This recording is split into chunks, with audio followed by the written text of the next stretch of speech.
आए नए साल बता तुझ में नयापन क्या है। आए नए साल बता तुझ में नयापन क्या है।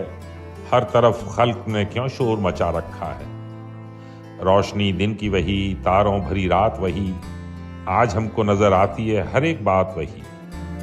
आसमान बदला है अफसोस न बदली है जमीन, एक हिंसे का बदलना कोई जिद्दत तो नहीं। अगले बरसों की तरह होंगे करीने तेरे, किसे मालूम नहीं 12 महीने तेरे।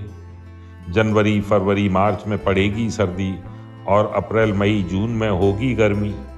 तेरा मन दहर में कुछ खोएगा कुछ पाएगा, अपनी मियाद बसर करके चला जाएगा। तू नया है तो दिखा सुबह नहीं शाम नहीं, वरना इन आंखों ने देखे हैं नए साल कई। बेसबब लोग क्यों देते हैं मुबारकबादें, गालिबन भूल गए वक्त की कड़वी यादें।